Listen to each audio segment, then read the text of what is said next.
बिलालमीन वस्सलातु वस्सलामु अला सय्यिदिल मुरसलीन व अला आलिहि व सहबिहि अजमईन। अम्मा बअदु फ़अऊज़ु बिल्लाहि मिनश शैतानिर रजीम। बिस्मिल्लाहिर रहमानिर रहीम। इन्नल्लाहा व मलाइकतहु युसल्लूना अलन नबी या अय्युहल्लज़ीना आमनू सल्लु अलैहि व सल्लिमू तस्लीमा। अल्लाहुम्मा सल्लि अला सय्यिदिना मौलाना मुहम्मदिन व अला आलिहि व सहबिहि बारिक वसल्लम। हाज़रीन मोहतरम, मिशकात शरीफ की हदीस पाक का दर्स चल रहा है और बाबुल कबाइर कबीरा गुनाहों का बयान और अलामात निफाक ये बाब चल रहा है। इसकी अल-फ़स्ल सालिस तीसरी फसल पिछले दर्स में हमने एक हदीस शुरू किया था और थोड़ा ही बयान किया था कि वक्त काफ़ी हो गया था तो हमने वहीं से मौक़ूफ़ कर दिया था। आज हम फिर से दोबारा उसी हदीस को बयान करते हैं। हज़रत मुआज़ बिन जबल रज़ियल्लाहु ताला अन्हु इस हदीस को रिवायत करते हैं। वो कहते हैं कि अवसानी रसूलुल्लाह सल्लल्लाहु अलैहि वसल्लम बिअशरि कलिमात। हज़रत मुआज़ बिन जबल कहते हैं कि मुझे अल्लाह के रसूल सल्लल्लाहु अलैहि वसल्लम ने 10 बातों की ताकीद फरमाई, 10 बातों की नसीहत फरमाई। पहली बात फरमाया काला ला तुश्रिक बिल्लाहि शैया। फरमाया ऐ मुआज़ कभी भी अल्लाह के साथ शिर्क ना करना। वइन कुतिलता व हुर्रिकता, अगरचे तुझे कत्ल कर दिया जाए या जला दिया जाए। इसकी पूरी तफसीर हमने पिछले दर्स में अर्ज कर दी है। ठीक। वला तउक्कन्न वालिदैका वइन अमराका अन तखरुजा मिन अहलिका व मालिका, और अपने वालिदैन की नाफरमानी हरगिज़ ना करना अगरचे तुझे ये हुक्म दें कि तू अपने अहलो आयाल से माल से निकल जाए। यदि तुझे तेरे वालिदैन कहें कि तू अपने अहलो आयाल को छोड़ दे, अपने माल को छोड़ दे, लेकिन फिर भी तू इनकी इताअत करना, उनकी बात मानना। अब इस पर ज़रा से मैंने कुछ बातें अर्ज़ की थी, थोड़ा अर्ज़ कर देता हूँ कि वालिदैन के हुक्म की इताअत करना कहाँ तक ज़रूरी है, कहाँ तक ज़रूरी नहीं है। देखें, वालिदैन का अल्लाह ने मकाम बहुत बुलंद किया है, बहुत बुलंद किया है, लेकिन याद रखना इतना बुलंद मकाम होने के बावजूद भी वालिदैन का हुक्म अल्लाह उसके रसूल के हुक्म के नीचे रहेगा। बस समझ रहे ना, वालिदैन का हुक्म, उनकी बात, उनकी इताअत कहाँ रहेगी? अल्लाह उसके रसूल के हुक्म के मातहत नीचे रहेगी। वालिदैन की हुक्म की बजावरी करना बाज़ औक़ात वाजिब होता है, बाज़ औक़ात मुस्तहब होता है और बाज़ औक़ात गुनाह होता है। समझ रहे हैं? बाज़ औक़ात क्या होता है? वालिदैन की बात मानना भी, इताअत करना गुनाह है, गुनाह को मैं बता रहा हूँ। वाजिब कब है वालिदैन की इताअत करना? मसलन वालिदैन को हमारी खिदमत की ज़रूरत है, उनको मोहताज है, हम पर लाजिम है, वाजिब है, बल्कि फ़र्ज़ है कि वालिदैन की इताअत करे, खिदमत करे जायज़ कामों में, जबकि कोई दीन का नुकसान ना हो, वालिदैन किसी बात का हुक्म दे तो वो बजा लाए, ये वाजिब है। समझ रहे हैं ना, ये वाजिब है। हत्ता कि बंदा नफिल नमाज भी पढ़ रहा हो ना, नफिल नमाज, और वालिदैन बुलाएं और पता है कि वालिदैन को हमारी खिदमत की ज़रूरत है और उन्हें मालूम नहीं कि नमाज़ पढ़ रहा है, तो नफिल नमाज तोड़ना भी ये ज़रूरी है कि वालिदैन की बात माने, नफिल आकर के बाद में पढ़ेगा। ठीक है, तो ये वाजिब है। दूसरी सूरत मुस्तहब की है कि वालिदैन हुक्म दें तो मानना मुस्तहब माने, करे तो सवाब मिलेगा, ना करे तो गुनाह नहीं। मसलन वालिदैन ही अगर हुक्म दे तुम अपने बीवी बच्चों को छोड़ दो, बच्चों को तलाक, बीवी को तलाक दे दो, इस तरीके से, तो अब ऐसी सूरत में इनके हुक्म को मानना वाजिब नहीं है, उलमा ने लिखा है।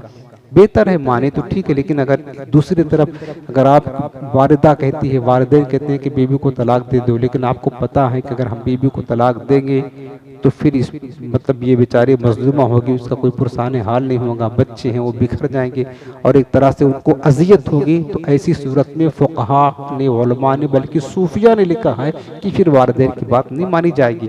क्यों नहीं मानी जाएगी? कि चूंकि वालिदैन की बात मानेंगे तो दूसरी तरफ अपने बीवी बच्चों को जुर्म पर पेश करेंगे, उनको अजियत में ले जाकर के डालेंगे, तो ये भी शरीयत ने इजाज़त नहीं दिया। वालिदैन के हुकूक हैं तो बीवी बच्चों के भी हुकूक है ना। एक हक अदा करो, दूसरे के हक तलफी हो, उसकी इजाजत नहीं है। लेकिन अगर ऐसा है कि वालिदैन कहें बीवी को तलाक दे दो, पता है बीवी को तलाक दे देंगे तो अपना निकाह कहीं अच्छी जगह कर लेगी, तो ऐसी सूरत में फिर क्या मुस्तहब है को ठीक है तलाक दे दे, नहीं देगा तो कोई गुनाह नहीं है। तीसरी सूरत यह है कि वालिदैन की हुक्म मानना वालिदैन का ये गुनाह है। वो कब है? जब वालिदैन ऐसी बात का हुक्म दे जो बात खिलाफ शरीयत हो, अल्लाह उसके रसूल के हुक्म के खिलाफ हो, तो ऐसी बात मानना वालिदैन की ये फिर क्या है? गुनाह है। मसलन स्कूल का एग्ज़ाम चल रहा है, धूप खूब है, रोज़ा आ गया, माँ बाप ज़बरदस्ती अपने बच्चों को रोज़ा तोड़ा देते हैं कि स्कूल जाना है तो फेल हो जाएगा, रोज़ादार बाद में रख लेना। तो अब ऐसी सूरत में माँ बाप का हुक्म मानेंगे तो फिर क्या होगा? बेटा जवान हो गया, हुजूर की मोहब्बत में दाढ़ी शरीफ सजा लिया है, अब रिश्ते दो चार आए तो टूट जा रहे हैं। हमारे पास ऐसे केस आदेश में आपको बता रहा हूँ, टूट जाते हैं। कोई लड़कियां भी मॉडल है हमारे मुस्लिम माशरे में, आपको पता ना, लड़कियां भी बहुत मॉडल बन गई, उनको दाढ़ी वाला हुजूर की सुन्नत से इतना नफरत है, इतना नफरत है कि वो जो है ना पसंद नहीं करती है कि दाढ़ी वाले मर्द से लड़के से शादी करे, मना कर देते साहब साहब दाढ़ी वाला नहीं चाहिए। इतनी मॉडर्न हो गई। बोलो ये मुसलमान किया, यहूदी नहीं, मुसलमान की बात कर रहे हैं। उनको तो किसी यहूदी के घर पैदा होना चाहिए, ईसाइयों के घर पैदा होना चाहिए जिसको हुजूर की सुन्नत से इतनी नफरत है। ऐसी बच्चियां हमारे घर में यार, हमारे खानदानों में है। ये दिल का दर्द है, बता रहा हूँ, दिल के फफूरे जल उठे सीने के दाग से, इस घर को आग लग गई घर के चिराग से। बच्चियां तो ठीक है, सबसे पहले बड़े मुजरिम उसके माँ बाप हैं। इन बच्चियों को यहाँ तक उन्होंने पहुँचाया है, ये खुद से नहीं पहुंची, उन्होंने पहुंचाया है। तो मरने के बाद पता चलेगा दोनों को अंजाम क्या होगा। पहले माँ बाप की ठुकाई होगी, फिर जाकर बच्चियों का नंबर आएगा। जो इस तरीके से अपना जहन बना करके रखे भी मेरे अजीजों हो रहा है। अब माँ बाप देख रहे हैं कि बच्चे ने दाढ़ी रखा, इस्लामी लिबास से नमाज वगैरह पढ़ता है, तो तशवीश में आते हैं, एक आध दो रिश्ता या छूट गया तो कहते दाढ़ी मुड़ा, ये है प्रॉब्लम, दाढ़ी मुड़ा मजबूर करते हैं। अब ऐसे सूरत में अगर बेटा अपने माँ बाप की हुक्म को मान करके दाढ़ी मुड़ा लेगा तो गुनाहगार होगा। फिर इस सूरत में माँ बाप का हुक्म मानना क्या है? गुनाह है। समझ रहे ना? तो जो हुजूर ने फरमाया है कि अपने वालिदैन की कभी भी नाफरमानी मत करना, ये आम हालतों में है। जबकि माँ बाप ऐसे काम का हुक्म दे जो खिलाफ शरीयत ना हो तो उनकी बात मानी जाएगी। उसके बाद फरमाया तीसरी नसीहत मेरे आका ने, वला ततरुकन्ना सलातन मक्तूबतन मुतअम्मिदन, और ऐ मास कभी भी फर्ज नमाज जानबूझ कर ना छोड़ना, जानबूझकर फर्ज नमाज कभी भी न छोड़ना। फ़इन्न मन तरक सलातन मक्तूबतन मुतअम्मिदन फ़क़द बरियत मिन्हु ज़िम्मतुल्लाह, इसलिए कि उसका नुकसान बताया मेरे आका ने कि जो शख्स फर्ज नमाज जानबूझकर छोड़ देता है तो अल्लाह का जिम्मा, अल्लाह की अमान उससे उठ जाती है। जो जानबूझकर फर्ज नमाज छोड़ता है वो अल्लाह उससे अपनी अमान को उठा लेता है। जैसे हदीसों में है कि जिसने फजर की नमाज पढ़ ली तो सारा दिन अल्लाह की अमान में रहता है, और नहीं पढ़ी फजर की नमाज तो अल्लाह उससे अपनी अमान उठा लेता है। आज हमारी मुसलमान कौम के साथ यही हो रहा है। बताओ मेरे अजीजों, अल्लाह जब अपनी अमान अपनी जमान हमसे उठा लेगा तो फिर क्या होगा? अल्लाह के दुश्मन जालिम हुक्मरान वो हमको मारेंगे तो ना, जुल्म तो करेंगे, सताएंगे ना हम पर, यही तो काम करेंगे, फिर हम कुछ नहीं कर सकते हैं। हम तो अल्लाह के ईमान में हैं तो बच रहे हैं, अल्लाह ने अपने ईमान उठा लिया तो अब क्या हो गए? जालिमों के हाथों का खिलौना बन गए हम, जालिमों के हाथों का खिलौना बन गए। जालिम जब चाहते मारते हैं, कत्ल करते हैं, डांटते हैं, सब कुछ करते हैं, ये आप देख रहे हैं ना। तो याद रखना कि फरमाया कि फर्ज नमाज जानबूझकर ना छोड़ना, अल्लाह की अमान उससे उठा लेता है। और बंदा जब नमाज पढ़ता है ना, मैं आपको बताता हूँ, शारीन हदीस ने लिखा है कि नमाज पढ़ने की बरकत ये होती है कि अल्लाह ताला इस दुनिया में भी हर जगह कामयाबी है, अल्लाह बलाओं से, आफतों से, मुसीबतों से, जुल्म से बंदे को बचाता है, मरने के वक्त बुरे खात्मे से बचाता है। नमाज की पाबंदी, नमाज की बरकत, कब्र में जाएगा तो कब्र में के इम्तिहान में यही नमाज नूर बन करके इम्तिहान में नाकाम होने से बचाती, इम्तिहान कब्र में उसको कामयाब करती ये नमाज। और आखिरत में जाएगा तो आखिरत में नूर नाला नूर होगा। ये नमाज की बरकतें आखिरत की मुसीबतों से, वहशतों से, दहशतों से नमाजी को बचाती है। तो इसलिए मेरे आका ने ताकीद फरमाई कि फ़र्ज नमाज कभी भी जानबूझकर ना छोड़ना। और मेरे अजीज़ों, ये बदनसीब है, मैं कहता हूँ बहुत बदनसीब है। हर चीज़ का टाइम निकालते हैं, हर चीज़ का टाइम निकालते हैं, सिर्फ एक नमाज है। जबकि कुरान आप पढ़ेंगे ना, सिर्फ कुरान अजीम में अल्लाह ताला ने नमाज की ताकीद देखें 700 से ज़ायद मरतबा नमाज का जिक्र फरमाया। अल्लाह ने नमाज की ताकीद फरमाई अलग अलग अंदाज में। साथ एक ही चीज़ है ना नमाज, तो एक ही हकीकत है। इस एक हकीकत को 700 से ज़ायद मरतबा रब ने कुरान में बयान फरमाया है। और मेरे आका ने अहादीस मुबारका में कितना बयान फरमाया, इसका कोई शुमार ही नहीं है नमाज की ताकीद का। मैं कहता हूँ कि नमाज से मोहब्बत करे।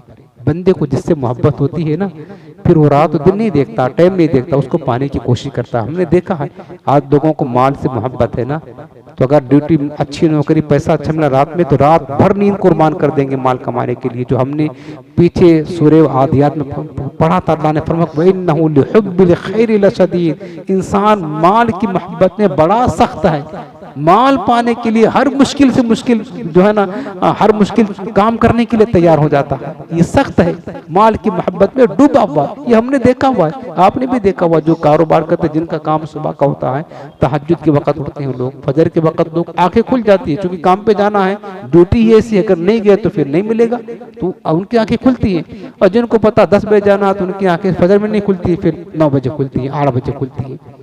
क्या यार, आँख नहीं खुलती है। अभी सुबह ड्यूटी चालू हो जाए तो सुबह रोजाना आँख खुल जाएगी। लेकिन अब चूंकि सुबह दुनिया की ड्यूटी चालू नहीं होती है, रब की ड्यूटी चालू होती है, तो वो खुलना नहीं, अहमियत नहीं है ना, मोहब्बत नहीं है ना। एक मिसाल आपको बताऊं, बहुत ये वाक्य हमने उलमा से सुना था, दिल को छू जाने वाला है, सुन लिया आप। नमाज की मोहब्बत मैंने कहा पैदा करें, मोहब्बत होगी तो सब काम होगा। मोहब्बत मोहब्बत मोहब्बत। हजरत महबूब इलाही ख्वाजा निज़ामुद्दीन औलिया फरमाते हैं कि लोगों, ये तो नमाज है जो आशिकों के दिल सलामत है। फरमाते खुदा की कसम, अगर नमाज न होती तो हम जैसे आशिकों के दिल फट जाते, बाकी न रहते। ये तो नमाज की बरकत से हमारे दिल को तसल्ली होती है कि नमाज में जाते हैं, रब की तजल्लियात का मुशाहदा करते, उससे बात करते, दिल को सुकून मिल जाता है। मोहब्बत ऐसी दिल को। ये जिद्दा के एक वाक़या और एक आलिम साहब ने हमने सुना था, जिद्दा का वाक़या है। एक लड़की की शादी हो रही थी, लड़की की एक शादी हो रही थी, तो वो दुल्हन बन करके सज धर करके फुल मेकअप करके मैरिज हॉल में आई, मैरिज हॉल में शादी के लिए आई। तो अब वो जैसे ही वो मैरिज हॉल में दाखिल हुई तो मगरिब का वक्त था, अजान शुरू हो गई। उस बच्ची को नमाज से बड़ी मोहब्बत थी, बनी थी दुल्हन। दुल्हन होती तो खुशियाँ होती, आज लोग लाखों का जो लाख का तो खाली उसको कपड़ा पहनाते, मेकअप मेहंदी, अल्लाह जाने लाखों लाख रुपए बर्बाद कर देते एक रात के लिए, लाखों लाख रुपए बर्बाद करते हैं। तो दुल्हन थी, लिबास भी अच्छा था, मेहंदी भी लगी थी, और क्या कहते हैं मेकअप भी फुल किया था। लेकिन उस लड़की को नमाज से मोहब्बत थी। मैं कहता हूँ ऐसे मोहब्बत पैदा करें। फिर क्या हुआ कि जब वो मैरिज हॉल में आई ना, तो मगरिब के वक्त अजान शुरू हो गई।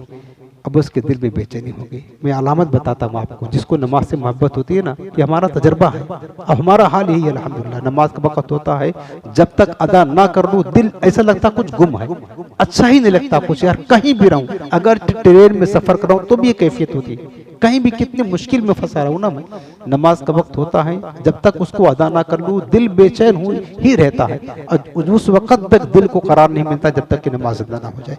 ये कैफियत होनी चाहिए हर बंदे मोमिन की। उस लड़की ने क्या किया कि अपनी माँ से कहा, मैं नमाज पढ़ना है। कहा बेटी वजू है? कहा नहीं वजू तो नहीं है। कहा फिर मेकअप इतना हजारों रियाल दे करके किया है, वजू करेगी तो मेकअप तो धुल जाएगा, चल रहने दे, बाद में पढ़ लेना, कज़ा कर देना। कहते चलो बाद में, अल्लाह माफ़ करेगा, बस ये जुमला कह के कहानी ख़त्म कर देते, अल्लाह माफ़ करेगा, बाद में पढ़ लेना। वो खामोश हो गए थोड़ी देर, लेकिन उसका दिल बेचैन था। हो रही थी शादी, खुशी थी, लेकिन सारी खुशी उसकी बर्बाद हो गई। एक गम उसको लायक वक्त मेरी नमाज न चली जाए, मोहब्बत नमाज की। थोड़ी देर उसने बर्दाश्त किया, जब देखा कि नमाज मगरिब को वक्त तो थोड़ा ही होता, चला जाएगा। फिर माँ से कहा, माँ नमाज पढ़ना है। कहा बेटी वजू नहीं है, वजू करेगी, हजारों का रियाल दे करके तो मेकअप करवाया है, सब धुल जाएगा तो फिर क्या होगा। और फिर लोग आए हैं, मेहमान आए, देखेंगे दुल्हन को मेकअप नहीं है तो बड़ी बदनामी होगी, लोग बातें बनाएंगे, ताना देंगे, ये सब लोगों को बड़ी है। लोग क्या कहेंगे इसकी पड़ी, अल्लाह उसके रसूल क्या कहेंगे उसकी कुछ नहीं पड़ी, लोग क्या कहेंगे इसकी बड़ी फिक्र होती है। तो माँ ने फिर उसको समझाया कि कज़ा कर ले, बाद में पढ़ लेना, अल्लाह गफूर रहीम, तुझे तेरी शादी है, खुशी का दिन है, बाद में। इस तरह माँ ने समझा दिया। लेकिन बेटी थी नमाज से प्यार करने वाली, उसने वॉशरूम का बहाना लिया और गई वॉशरूम के अंदर, वजू किया। और वजू किया, पता है मेकअप भी, हकीकत क्या है मेकअप की, वजू किया, पानी लगा तो मेकअप सब धुल गया। अब जब बाहर निकली वजू करके तो फिर माँ ने देखा तो चेहरा बिगड़ गया। फिर वही लान तान शुरू कर दिया, मना किया था। अब क्या होगा, लोगों को मुंह क्या दिखाएंगे, दुल्हन बगैर मेकअप किया ही लोग देखने आते हैं, जाहिर सी बात है, आप सबको पता है। बिगड़ गई माँ, तो बस उसने कुछ नहीं सुना। वजू करने के बाद फौरन आई, अल्लाह अकबर के नियत बांध दिया, किसी की बात नहीं सुनी, परवाह नहीं करी, नियत बांधी। जब सजदे में गई ना, सजदे में गई, उसकी रूह परवास कर गई। सुभान अल्लाह। अब वही माँ, वही रिश्तेदार, वही बहन भाई जो उसको ताना देते थे, थोड़ी देर पहले हर एक की जुबान पर वाह कितनी खुशकिस्मत मौत इसकी आई, ये लड़की कितनी खुशकिस्मत है कि अल्लाह ने इसकी रूह सजदे में कब्ज की है। मेरे अजीजों, कितनी मुकद्दस है वही माँ। अब उसकी मौत पर रश कर रहे हैं सब, काश मेरी भी मौत हालत सजदा में आए। और पता है, बंदा सजदे में होता है तो रब के सबसे ज्यादा करीब होता है, सबसे ज्यादा रब से करीब होता है। उसकी मौत इस हाल में को बंदी है अल्लाह की, वो रब से करीब थी, रब ने उसको बुला लिया। मेरे अजीजों, मोहब्बत ऐसी होनी चाहिए। एक मिसाल आपको बता रहा हूँ, मोहब्बत नमाज से, काश हमारे दिल नमाज की मोहब्बत में सरशार हो जाते, जहाँ कहीं रहे पाबंदी करें। मेरे आका ताकीद के साथ हजरत मुआज बिन जबल को नसीहत कर रहे हैं, लेकिन ये नसीहत सिर्फ उनके लिए खास नहीं, ये नसीहत सारी उम्मत, क़यामत तक की आने वाली उम्मत के लिए। ऐसी मोहब्बत पैदा करें नमाज से। आगे चलते हैं, फरमाया कि जिसने जानबूझकर फर्ज नमाज छोड़ दी तो अल्लाह ताला की ज़मान से वो निकल जाता है, अल्लाह अपनी ज़मान, अपनी अमान उससे उठा लेता है। वला तशरिबन्न खमरा, और ए मुआज कभी शराब हरगिज ना पीना, फ़इन्नहु रासु कुल्ल फाहिशतिन, इसलिए कि शराब हर बुराई की जड़ है। शराब पीने वाला गाली भी बकता है, झूठ बोलता है, गीबत करता है, माँ बहन को गाली देता है, उसको तमीज़ नहीं होती है माँ बहन कौन है, सब बुराई कर लेता है शराब के नशे में आकर के। शराब पीने वाला गंदी नाली में पेशाब बहाने में पड़ा होगा, उसको पता नहीं चलेगा। शराब पेशाब पी रहा समझेगा पानी पी रहा, तो ये हर बुराई की जड़ है। इसलिए आका ने फरमाया कि कभी भी शराब न पीना। वही जाकवल मासिया, फरमाया और हर नाफरमानी से, हर गुनाह से बचते रहना। फ़इन्न बिल मासियति हल्ला सख्तुल्लाह, इसलिए कि नाफरमानी से अल्लाह की नाराजगी नाजिल होती है, यानी अल्लाह नाराज होता है। देखो, नाफरमानी गुनाह एक होता सकीरा, कबीरा, छोटा गुनाह, बड़ा गुनाह। लेकिन याद रखना मेरे अजीजों, छोटा गुनाह को छोटा समझकर करने से वो कबीरा बन जाता, गुनाह बन जाता। और गुनाह गुनाह है, चाहे वो छोटा हो बड़ा हो। ये नहीं देखते हम कि गुनाह बड़ा है तो नहीं करें, छोटा है तो दावा कर ले, जैसा कि लोगों का नजरिया होता ना। चिंगारी जो होती है ना, मामूली होती है, लेकिन बाज़ औक़ात पूरे घर को जला देती है। याद रखना, मामूली होती है ना चिंगारी, लेकिन पूरा घर तबाह कर देती है। बस इसी तरह एक गुनाहों का मामला, अगरचे बज़ाहिर छोटा है, लेकिन हो सकता है ये हमारे तमाम नेक अमाल को जला करके खाकिस्तर कर दे। इसलिए गुनाह गुनाह है, इसको नहीं करना है, छोटा हो या बड़ा हो। फरमाया कि वही या कवल फिरार मिन ज़हब, और जंग में भागने से बचो। यानी अगर मैदान जंग में गए हो, दुश्मनों का मुकाबला है, तो बुज़दिली दिखाते हुए जंग से मत भागो। वही नहलकन नास, अगरचे लोग हलाक हो जाएं। व इज़ा अस्वाबन नासा मौतुन व अंत फीहिम फस्बुत, और फरमाया कि मेरे आका ने कि जब लोगों को मौत वाक़े हो, यानी कोई मुहलिक बीमारी आ जाए, वबाई मर्ज जिसको बोलते हैं, जैसे अभी इस दौर में कोरोना आया था, पहले ज़माने में ताउन वगैरह का मर्ज हुआ करता था। जब कोई वबाई मर्ज फैल जाए तो जहाँ तुम हो, जिस शहर में, जिस इलाके में, वहाँ पर बाकी रहो, वहाँ से भागो मत। वान तफीहिम फस्बुत, अगर तुम उसी शहर में हो जिस शहर में वबाई मर्ज फैला हुआ है, मसलन कोरोना की मिसाल आप देख ले, तो वहाँ से जान बचाने खातिर मत भागो कि हाँ हम हैं तो क्या कहते हैं कि हम भी लपेट में आएंगे, हमको भी मौत आ जाएगी, लिहाजा दूसरी जगह चले जाएंगे तो बच जाएंगे, मौत नहीं आएगी। ऐसा मत सोचो, मौत जहाँ लिखी है आना है, वहाँ ये मना के। देखो, शरीयत का उसूल है कि अगर किसी शहर में हम हैं, उस शहर में को वबाई मर्ज किसको कहते हैं पता है? जिस तरह कोरोना की मिसाल आप समझ लें कि इस तरह की वबाई मर्ज अगर आ जाए तो हमें हुक्म है कि अगर आप वहीं हैं तो वहीं रहें, वहाँ से भागे नहीं, वहाँ से भागे नहीं, ताकि वहाँ रहेंगे तो दूसरों की मदद भी कर सकते हैं। किसी का इंतकाल हुआ तो कफन दफन का इंतजाम कर सकते हैं, किसी की मदद कर सकते हैं। और अगर जहाँ नहीं हुआ, मसलन हम इस शहर में हैं, यहाँ पर नहीं फैला है, दूसरे शहर में फैला हुआ है, तो हमें हुक्म है फिर वहाँ ना जाएं।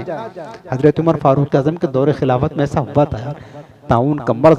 हजरत अबू उबैदा बिन जर्राह मुल्क के शाम में एक जिस शहर में मुजाहिदीन थे ना, हजारों मुजाहिदीन शहादत पा गए थे यार, बड़े बड़े जर्नेल वफात पा गए थे। हजरत उमर को पता चला कि हमारे हुजूर के सहाबा और मुजाहिदीन वफात पा रहे, ताउन का मर्ज शिद्दत के साथ फैला हुआ है। उन्होंने मदीना से रखता सफर बांध लिया कि ना हम जाएंगे वहाँ उनकी हिफाजत के लिए बताएंगे। चले गए, जब करीब पहुंचे तो किसी ने रोका इनको, अमीरुल मोमिनीन मत जाए। कहा नहीं, मेरे आका की उम्मत इस तरह मर रही है और हम यहाँ बैठे रहेंगे ना, हमसे जो हो सके करेंगे। फिर किसी ने हुजूर की हदीस सुनाई कि उमर, हुजूर ने फरमाया जहां फैला हो अगर तुम वहां नहीं हो तो मत जाओ, और जहां हो वहां फैला है वो भाई मत, वहां से भागो मत। हजरत उमर ने हुजूर की हदीस सुनी, तब उनका जोश ठंडा हुआ, वापस पलट करके आए। इतना मोहब्बत थी उनको। बहरहाल ये ताकीद था। तो फरमाएं कि अगर वबाई मर्ज कहीं फैला हो तो फिर अगर तुम वहां हो तो वहां पर बाकी रहो।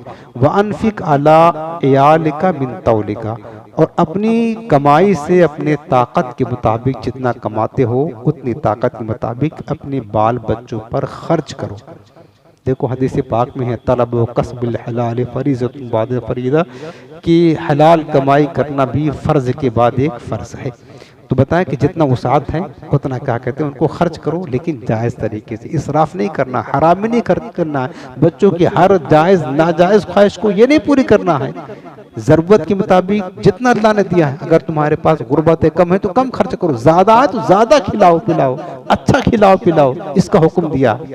मिन तौलिका फरमाया, अपनी ताकत की बात। भाई हमारे पास लाख रुपए की ताकत है तो हम लाख भर की कमाएंगे खिलाएंगे, 1000 की ताकत है तो 1000 भर मतलब खिलाएंगे पिलाएंगे, लेकिन हमेशा वही इसराफ ना हो, फजूल ना हो, नाजायज ना हो, हराम ना हो, जायज़ तरीके से, ऐसे अंदाज में अल्लाह उसके रसूल की रज़ा के अंदर हो, बस उसके खिलाफ ना जाएं वरना फिर फंसेंगे। वला तरफ़ा अन्हुम असाका, और अपनी लाठी उनसे दूर मत करके रखो, हटा कर मत रखो। यानी मतलब एक तरबियत का डंडा उनके साथ रखो, अपने बच्चों पर तरबियत देते रहो, अपने बीबी को तरबियत भी देते रहो, अदब सिखाते रहो। वाखिफहुम फिल्लाही, और अल्लाह से, अल्लाह के बारे में उनको अल्लाह का खौफ दिलाते रहो, उनके दिल में अल्लाह का खौफ पैदा करते रहो। ये तरबियत का निज़ाम दे। ये 10 कलिमात थे। हज़रत मुआज़ कहते हैं हमारे आका ने बयान फरमा। आखिर ये हदीस छोटी है, एक लेन की है, और ये बाब यहाँ पर मुकम्मल होता है। अगर इसको छोड़ना मुनासिब नहीं, अगर से टाइम पूरा हो गया है, आप 2 मिनट में सुन लेंगे। हज़रत हुज़ैफ़ा रवायत करते हैं, हुज़ैफ़ा बिन यमान रज़ियल्लाहु अन्हु, वो कहते हैं कि इन्नमन निफ़ाक़ु अला अहद रसूलुल्लाहि सल्लल्लाहु अलैहि वसल्लम फअम्मल यौम फइन्नमा हुवल कुफ्र वल अबिल ईमान।